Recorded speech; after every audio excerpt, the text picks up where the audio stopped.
is one of the best parts of this morning's meeting. We have our keynote speaker, and introducing her will be Deb Maddie. She is, I have to read her title, sorry. She is the Associate Provost, University Outreach and Engagement, Associate Director, Oregon State University Extension. Thank you.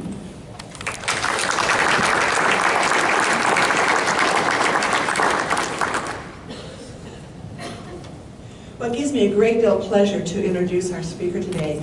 The Gamma chapter, which is the Oregon chapter, was in charge of the speakers, and we looked around the West and we found 3 of the best people representing our universities here in the West, and we hope you will enjoy and learn from what they have to share with you today. I'm going to read the formal introduction that our speaker has prepared for me to read, and then I'm going to tell you a little bit about the personal side of our speaker. So, Kay Sagmiller. She is interested in how leadership, curriculum practices, and professional development, when carefully paired, act as a culture-building activity, creating learning and cultures for all. Kay began her career as a middle school teacher. I think many of us can identify with that, and worked as a curriculum director for 3 school districts and the tribal education on her home reservation. She has spent years preparing future teachers and providing professional development for in-service teachers and administrators.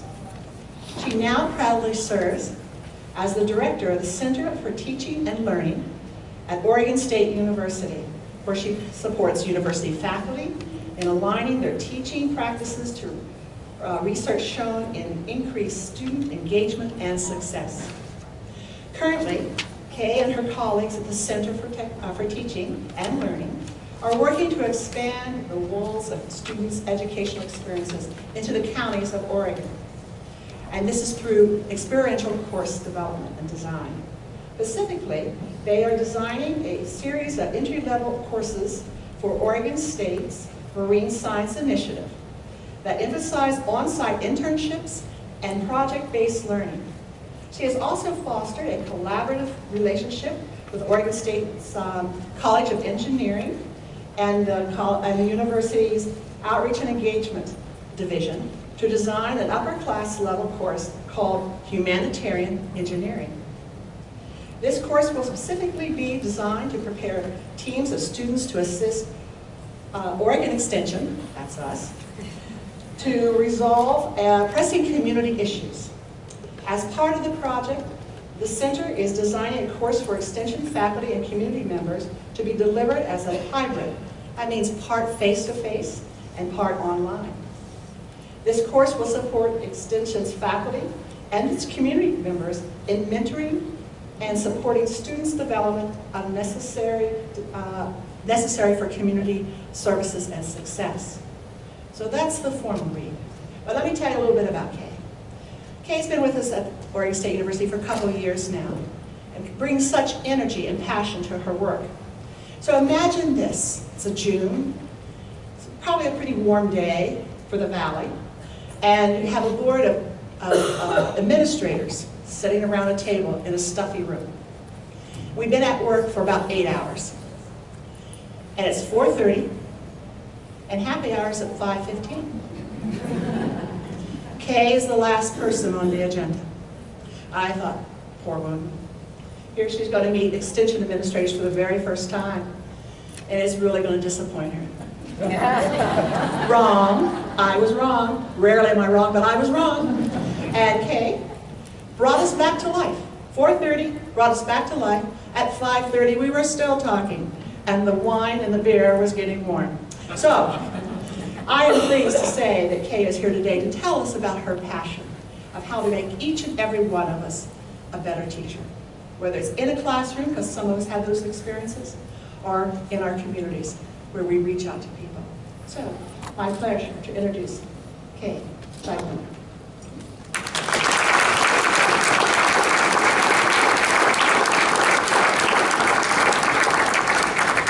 Thank you, Deb, for that very kind introduction.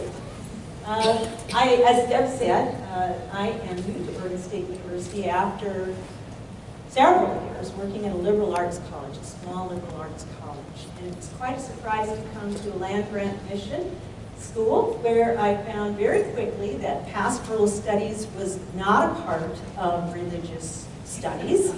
And I also discovered that the best people to hang out with were the people in the extension because by far and away, they had the best food on the entire campus.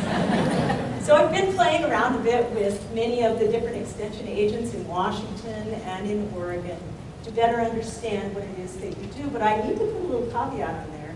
I have a little bit of insight because my father served on the fair board for over 40 years.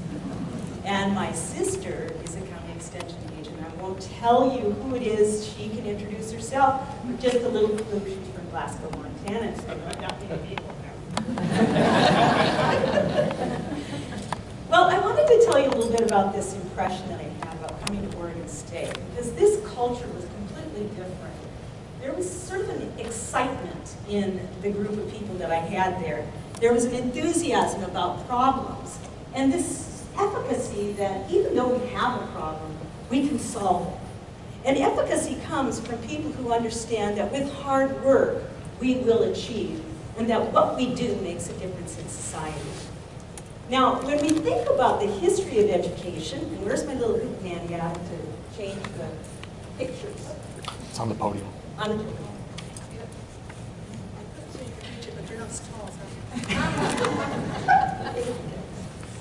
All right, so just a little whirlwind tour of the history of education. You know, when universities were originally designed, they were receptacles of knowledge. And every 100 years, the knowledge of humanity would double. This happened until about 1900. And at that time, universities as receptacles of knowledge had only one vehicle through which to deliver the knowledge, and that was through teaching. And so, okay, Adam, oop, Nanny's not working. Here we go. Oh, wrong button. All right. So at that time, the university professor's role was to develop the entire individual, and teaching was a sacred act. The diffusion of knowledge was directly related to the effectiveness of the teacher. But since the 1900s, what's happened is that universities have slowly shifted so that they have become research institutions. And today what I'd like to share with you is that if you have a sense that your busyness is increasing, you're right. Because in 2010, your busyness represented X. Today, human knowledge is replicating every year.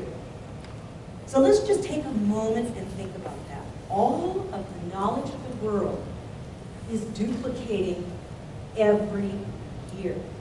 And that's my mathematical problem up here. So if you were busy in 2010, you were twice as busy, at least trying to disseminate the information, in 2011. And so you see, right now you're up to X to the 5th power, which means that that's how much information you are being expected to deliver. So if you're feeling a little busy, there you go. And you can imagine that next year it's going to be X to the 6th power. So that creates a little bit of a dilemma for those of us in teaching.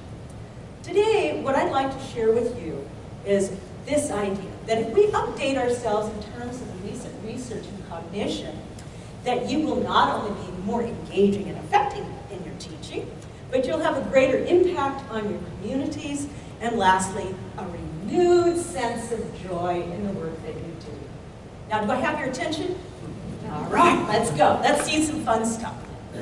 So in great teaching, the first thing we have to do is very much like farmers. We first have to analyze the soil, and this has to do with identifying the audience. Who is it that we're teaching? Now, the reason this makes a difference is that all of us have a prior knowledge, a set of prior knowledge. And the information that you're going to deliver has to be connected to a person's know. Now, how do we anticipate what somebody knows? We have to, first of all, accept the fact that where we live or the many places in which we live has influenced what we know. And much of this is not explicitly delivered. It's implied. So let me tell you a little story. Oh, by the way, forgive the shameless OSU Beaver sign there, but I had to get a little plug in for Oregon State. I want to tell you a little story about how culture teaches in an implied way. My father lived in Montana, and we used to go home and sit around this great big fireplace. And it was sort of the center of the home, the hub, kitchen's right there, and then this great fireplace. And it was summertime, and my niece was about 18 months old, and she loved my father. Whatever Papa do, Papa do, Papa do, that's the old Langston Hughes poem. It was perfect. So we're sitting around the fireplace, and she's sitting on Papa's lap, and all of a sudden, she sits up, kind of arches her back like this, puts her hand out like this, looks around, pats her hand, looks at it, and settled back into my father's arms. I thought, boy, that's kind of weird, because I wasn't living at home at the time. A few minutes later, little Brookie sits up, arches up like this, looks around, claps her hand, and snuggles back into my father's lap. What is that behavior? Is this some kind of a little rhyme or something, And then all of a sudden, my father sits up and he looks around like this and he taps his hand and looks at it to see if he got the mosquito. Now, my father never taught my niece to do that, but because she saw this as part of the cultural process, she knew that this is something, a valued behavior that father does. So what we have to do is we have to first analyze our communities to discern what is it most likely in this local culture that people will have as part of their known. And that includes the larger social context in which our country was created. Whose stories were told, because this influences somebody's identity, as well as whose stories are not being told. And this is what we call part of the null curriculum. Our own sensitivity that there are people whose stories have been told more frequently than others. And it's our responsibility as teachers to be heightened, our awareness heightened about whose story wasn't told. Because it's our responsibility to tell those stories. The second step in great teaching is deciding what to teach. Now, this has never been more difficult, but I'm going to give you a little clue. You have to discern what's germane. What knowledge do I think is the most important information for this particular audience at this particular time? Now, that is going to be contingent about what they already know. This is so important that I'm going to ask you to just kind of bracket with me, and we will come back to this notion. How do you discern what is germane? The third step is just like a farmer. We need to prepare the field. So at this point, we've already figured out what the audience might know, as well as what they might not know. And we will have already identified what knowledge is mostly known. So now we have to ready the minds of the learners. This step is often overlooked. Buddha once said that we will only learn from those we love. And so I want to tell you that climate matters. The most powerful thing you can do is make people feel loved. It's all about relationships, and you folks are great. I mean, if I was to try to assess your prior knowledge, this would be one of the things that I would, in fact, I did try to assess your prior knowledge. I spent a lot of time on the website. I asked my little sister, tell me a little more about what you do, what are the strengths and weaknesses. So a lot of research about assessing my audience so that I could best establish some kind of a relationship with you. But then, I wonder how we create a climate that is conducive to learning. Our elementary teachers often know that it begins by greeting the people at the door and using humor. Now, I want to share with you one of the most recent findings in learning. Just like every other field that has been doubling in their knowledge over the last 12 months, so has the information in cognition. And this body of knowledge is called habits of mind. We are discovering some very important information about learners. A person's self-perception as a learner influences whether they will learn or not. So if a child has been told from the very beginning, you're not musical at all, I guarantee you that child won't even try. I'm not good at math. That mantra stays with that individual the rest of their life. And you know how important home is, because this is where the fundamental messages come. And one of the things that we found from Carol Dweck's most recent research is that if a person thinks that IQ is fixed, they will not work hard to learn. But if instead some person, even one person in a child's life, will increase their resilience, that one person tells them, you know what, honey, with hard work, you can learn. Those people learn. And this research has identified a number of critical characteristics that we know now contribute to whether someone will develop open-mindedness, flexibility, the ability to listen with care and concern. And all of these skills are directly related to the individual's self-perception. So that kind of shifts what we might think about as knowledge that is most worth knowing. We have to help people begin to reflect upon what are those old stories that were told to us and are repeating in our own minds that indicate whether we're even going to contemplate the opportunity to access new information. And now, planting. This is all about teaching. What do we know about the brain, and how does it influence whether people will access information? This begins with, first of all, the most recent knowledge that the brain goes through these different kinds of growth spurts. The most important growth spurt is when the infant is in utero and moves to age 3.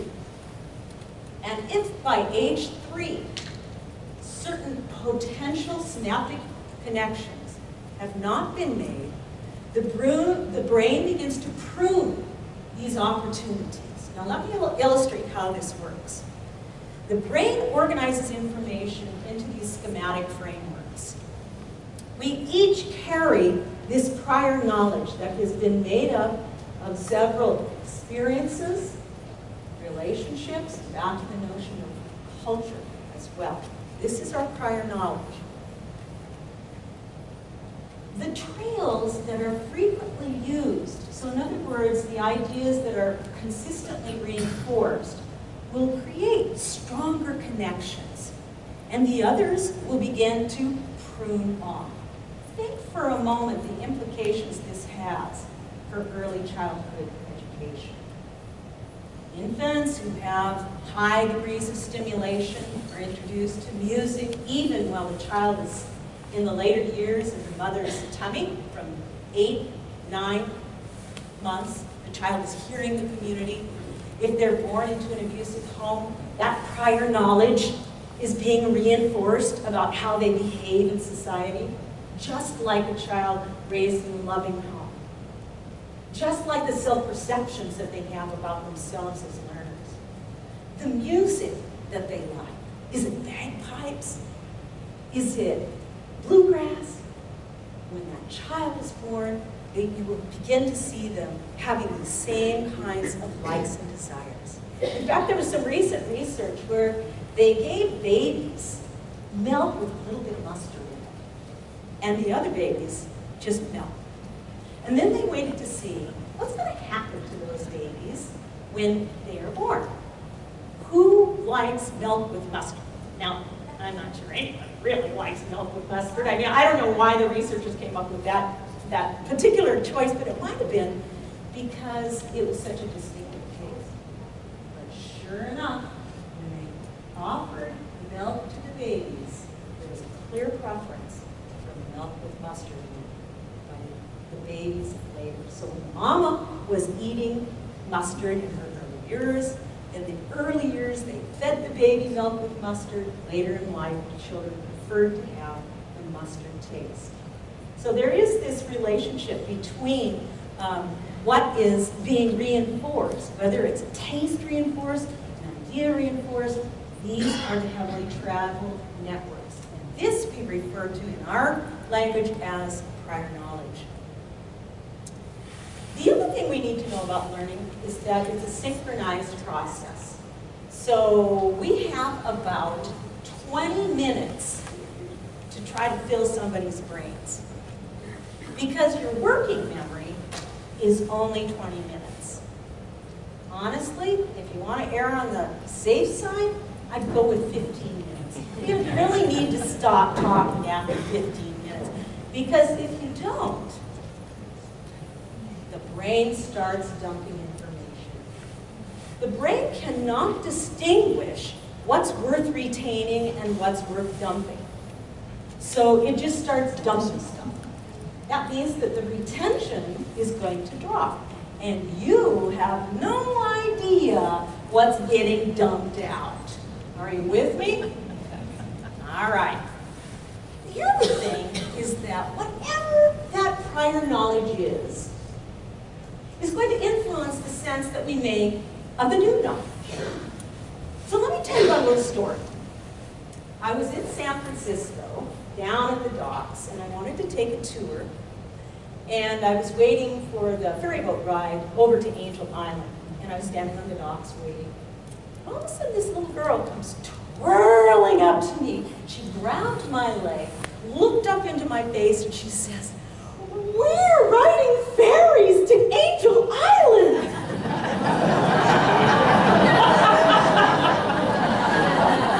Now, you can bet that her parents, shortly afterwards, were consoling an absolutely distraught little 3-year-old who was very disappointed. And that's because once we have something in our working knowledge, we're going to try to connect it to our world of known. And so our children, when they misinterpret a word, of course her notion of a fairy was something as delightful as that. So one of the ways that we can help our learners understand new knowledge is to give them something we call an advanced organizer. And I'm going to show you how this works. I'm going to give you an activity in just a minute. I think I've been talking about 15 or 20 minutes. Now I'm going to weave in a little activity. And what I'd like you to do is I'd like you to read this passage and think to yourself, what in the world could this possibly be about?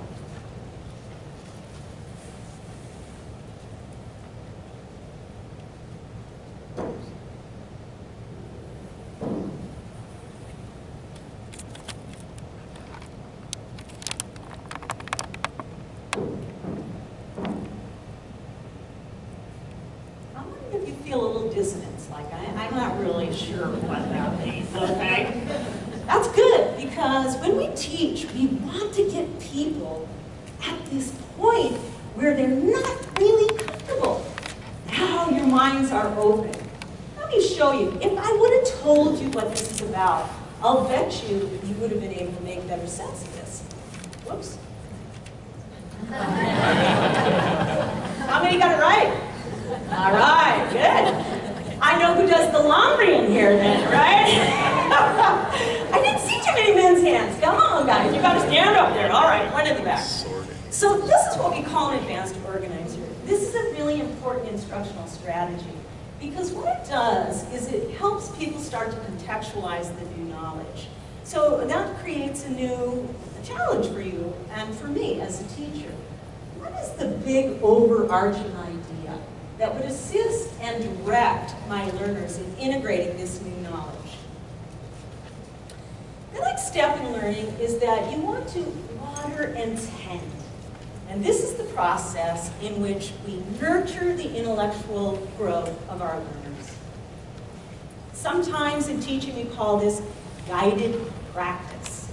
This is when teachers put students into groups and then they wander around listening in on all of the conversations. Now, oftentimes students don't realize what an effective teacher is doing. But what we're doing is we're listening for any possible misconceptions that someone might have had, like my little girl with the fairy book. So we're listening carefully when someone says something incorrect, because that's an opportunity for us to reteach and clarify. Also, discourse. The process of talking is one of the greatest activities to help learners integrate. We have to work a little bit with the knowledge in order to integrate it. Here's a couple caveats. We hate ambiguity. We don't like to be in a position of the unknown. And so that has some real implications for us. This is why creating a climate conducive to learning is so critical. Because if we do not feel psychologically, socially, and physically safe, we will not open our minds. We will tenaciously hold on to our known. Now, anybody who's been in a relationship or who has teenage children knows that humans are resistant to changing our mind. So here we go back to that early prior knowledge. When the little girl was found out that we weren't talking about fairies, what happened was, in a sense, she had to disconnect her world of known, which is a really scary place to let go of what your sense of reality is. And in a sense, plug it into a different place. This requires safety. And in this sense, I like to think of a teacher sort of like a transitory object. You remember when children are 2 or 3, they always have their little baby or their blanket. The reason they have that is because they need to have some kind of an object that reminds them of their good enough parent, whoever that parent is. And so it helps with the security to be away from their parent. Eventually, the children outgrow that. But the reason they're doing that is to create a sense of security in the love of the parent.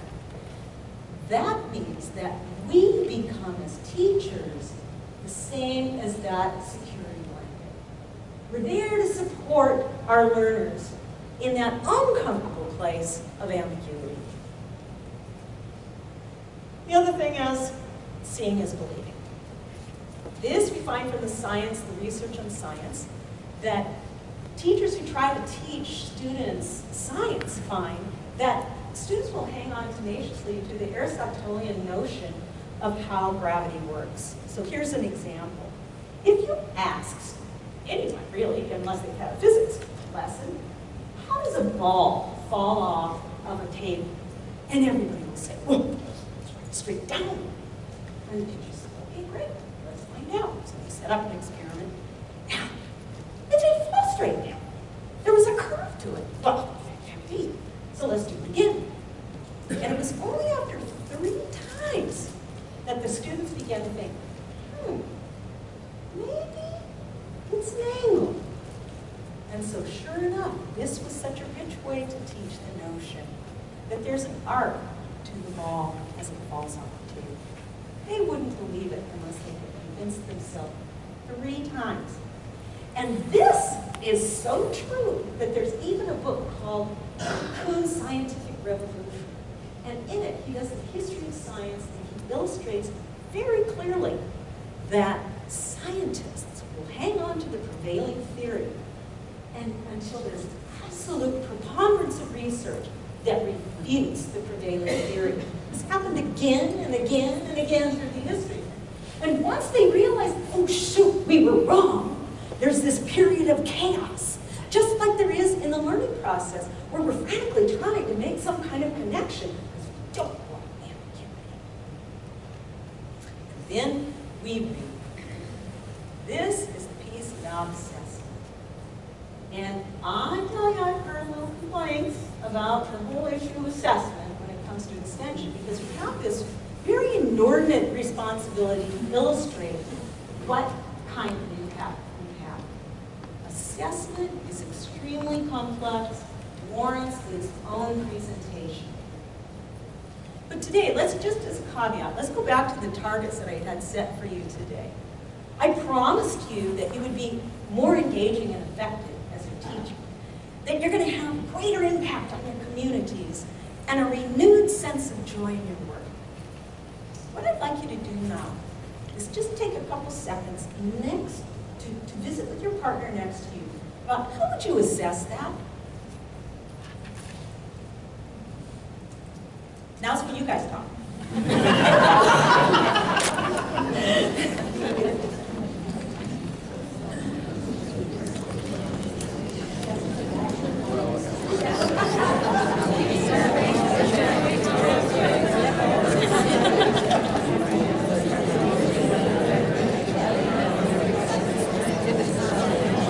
Middle one's the hardest one for me to assess. I always have difficulty with that. I mean, I can make stuff up that's really good. And especially to say, this is because of what we did, not because of what we did. That's hard for me to do. And I know I took a lot of credit, and I don't want to do. I like the first stuff, and I like the second and third stuff.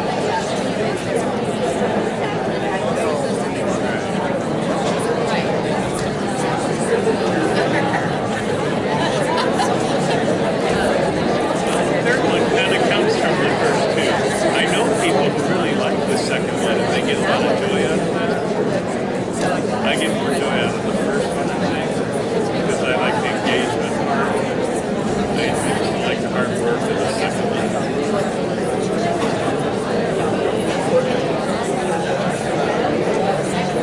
So you hold. Okay, back to the whole group.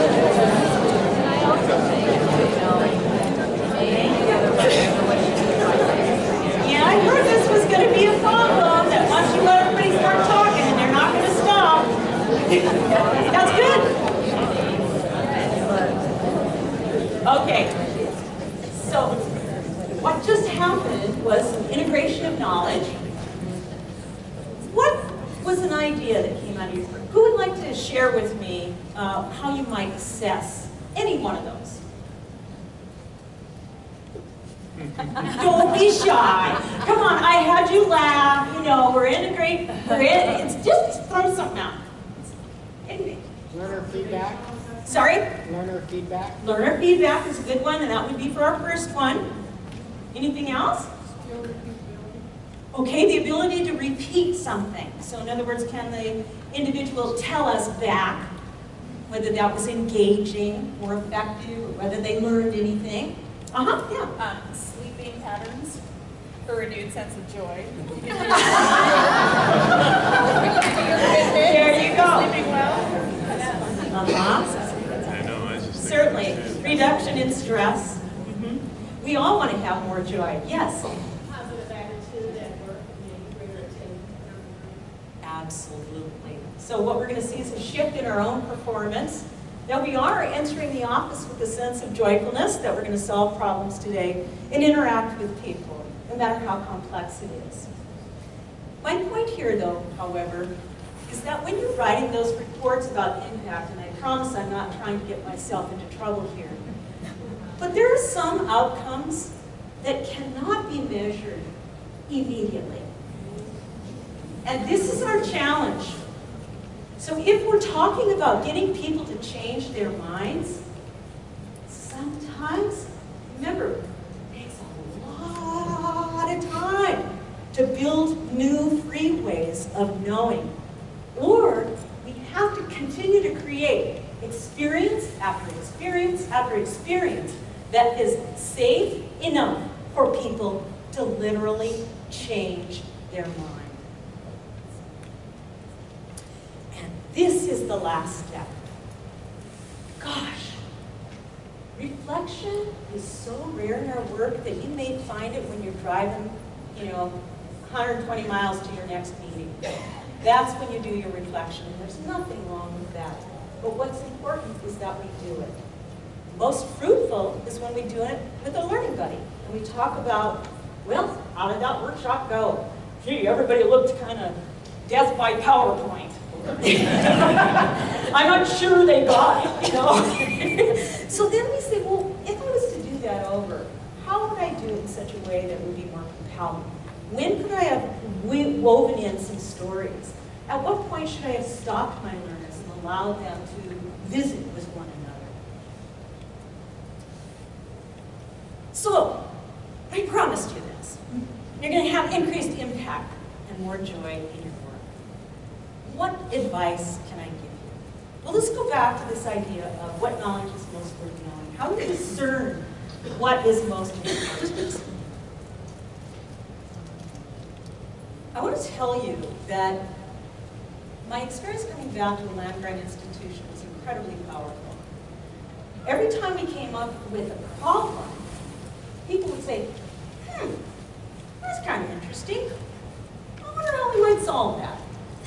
It's this sense of curiosity with which we greet a problem. And then, secondly, that's most important, is this sense of efficacy among folks in that community who say, with every confidence, oh, we can solve this. There's no fear of the unknown, but instead this movement towards the unknown. And I think this is one of the most powerful aspects of working at these universities. But, much to my surprise, the professors who teach the PhD students started coming into my office and saying, we got a problem here, Houston.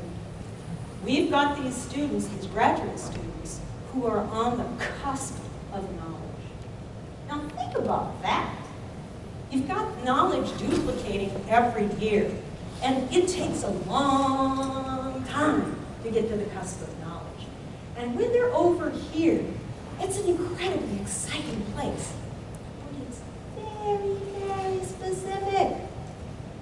Really removed from our lives. I mean, you're talking about people that are looking at what type of grass, you know, and the turf and the soil. I mean, it takes years for those graduate students to even contextualize their knowledge with their disciplinarians, let alone the people who are over here doing the work of our society. So one of the questions I had is, well, how can we get our students to contextualize this? That's, I don't know. We got to come up with something authentic where these people can analyze a complex problem. They couldn't solve the real problems that you and I are trying to create. Things like, how do we create a civil society? Or, you know, dang it, our irrigation system was built in the 1930s. Given all of the different demands on our water, what would be the best solution today? Or something like, holy cow, 25% of women and children in our county live below the poverty line. What are we going to do about that? And you folks see these problems all the time, but what's really sad is when we try to get our graduate students to solve these complex problems, they can't do it. And we're also seeing this with our first-year students who are entering into the university. Part of it is that now you can access information with a swipe of a finger. For me, it's usually about 16 swipes. But, you know, it's really frustrating when I can't remember something, and the student says, it's right here, Dr. Sagmiller, you know, and they hold up their iPhone. They're faster than I can remember it, which is really humbling. But the problem with this swipe and access is that that knowledge is completely decontextualized. And really severe misconceptions can be made. They don't have the knowledge about how to put it into place. And so what I'm going to suppose, what I'd like to propose to you, is that it's questions, really hard questions, that begin the invitation to know. Think about babies, 18 months, 3, 4, what's that? What's that? What's that? These are the great researchers of our lives. They are constantly looking at what's that, what's that, what's that. They're building their prior knowledge about their world around them. Why? So now what we have to start doing, I'm going to propose to you an idea. I think what we need to do is we need to take the excitement and curiosity. We need to develop efficacy in our community members. That they too are on the cusp of knowledge, but that cusp of knowledge is over here in all of the complex problems that we're trying to solve. How can we bring the beauty of curiosity and the efficacy of research, the ability to analyze, the ability to seek the unknown into our communities?